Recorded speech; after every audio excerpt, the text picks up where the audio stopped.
Саламатсыңарбы? Сиздер менен кайрадан мен Азат Борбаев. Бүгүн биз үй шартында картошкадан рулет жасамакчыбыз. Ал эми толтурма катары ичине уйдун фаршын баш пияз менен кооруп алып, ичине салып, анан оромо катары оромокчубуз. Анда эмесе даярдоо процессине көңүл бурсаңыздар.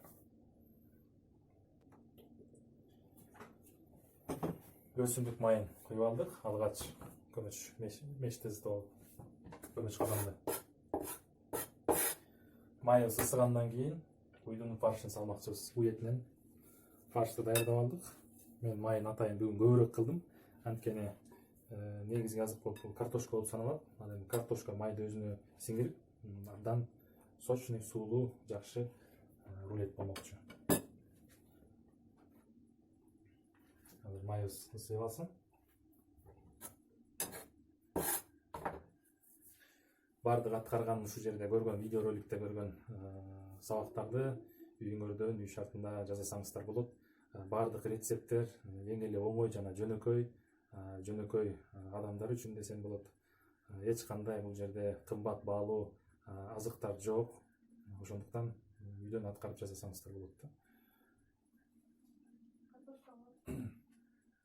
Ар бир үйдө эле эң эле жөнөкөй картошка, уй эти, пияз бар болуш керек да.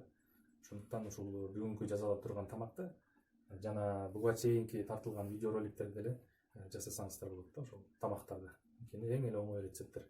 Эч кандай кыйын нерсе жок. Ал эми сурооңуздар болсо комментарийге жазсаңыздар болот.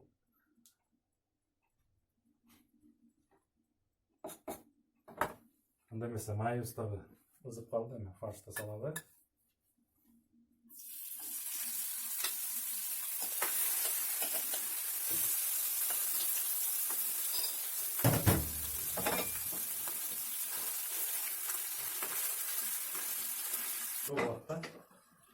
Алгач баш пиязды майда чакмакча түрүндө куура алып кошобуз.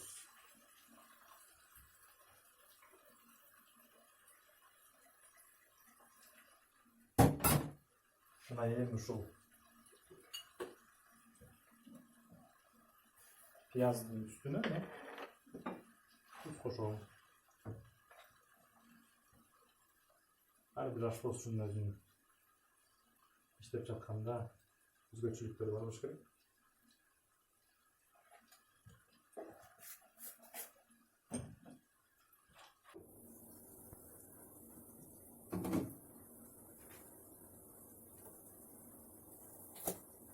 Бышаарга бир аз калганда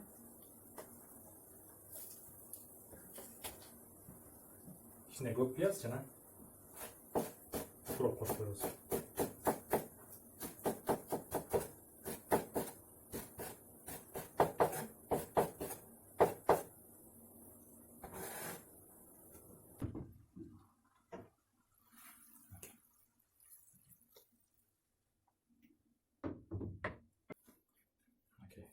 Картошкабыз да керектүү температурага чейин муздады. Эми жумуртканы кошобуз.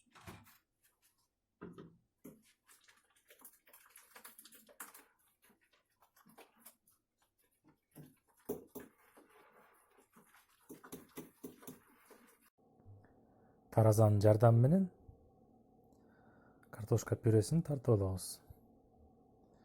Бизге 300 граммдан керек болот.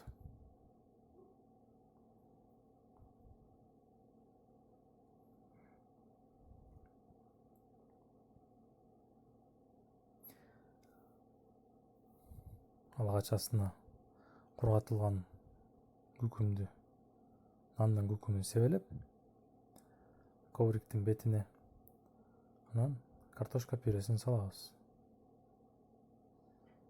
Текши кылып жайуу керек. Мынакей көрүп тургандай жайып алдык. Ковриктин бардык бетине.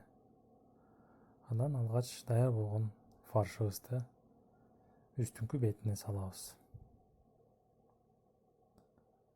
300 грамм картошка пюрес болсо, где-то 80 граммдай фарш салмакчыбыз. Андан соң кадимки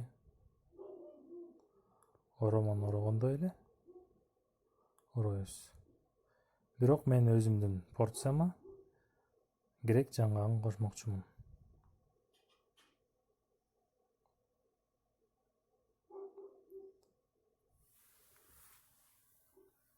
Мынакей эми орой баштайбыз. Мынакей көрүп тургандай. Мынакей рулет формасын келтирдик. Кашыктын жардамы менен кашыкты бир аз суулап алып, жакшылап түздөп, ачык жерлерин жаап коебуз.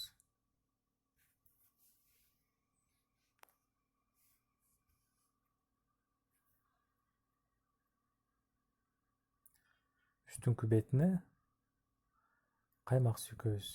Каймактын майлуулугу 20%.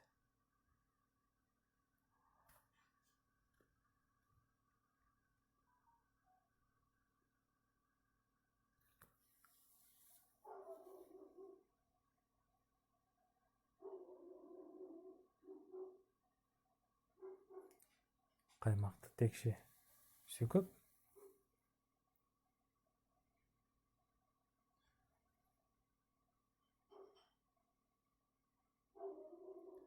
эч жерин калтырбай, үстүңкү бетине кургатылган нандын күкүмүн себелеп коебуз.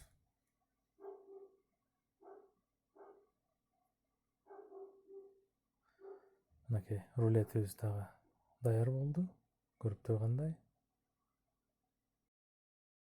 Анда эмесе, урматтуу көрөрмандар, мынакей биздин рулетибиз даяр болуп калды. Эми муну мындай жыгач башканын жардамы менен кружкага суу куюп мындай тешип коебуз.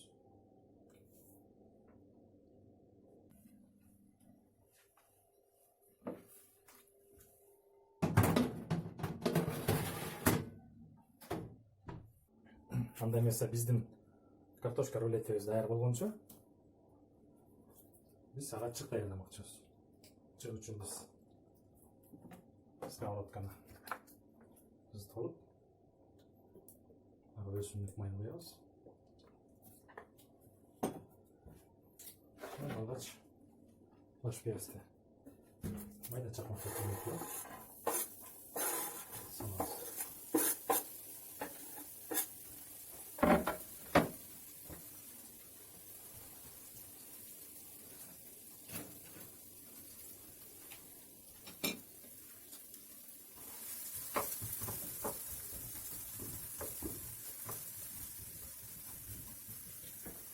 Piyaz менен кошо сарымсакты майда турат.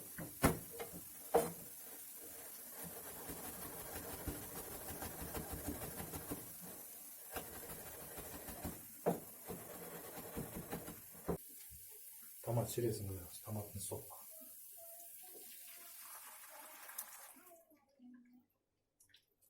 Томаттын сок куюп туруп, üstüne tuğralgın ашкөптөр.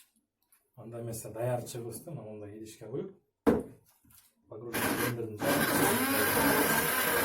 рулетти алгач мынакей мындай алып кесип, бир рулет бир адамга 4 бөлүккө бөлүп, 4 кусок даяр чык менен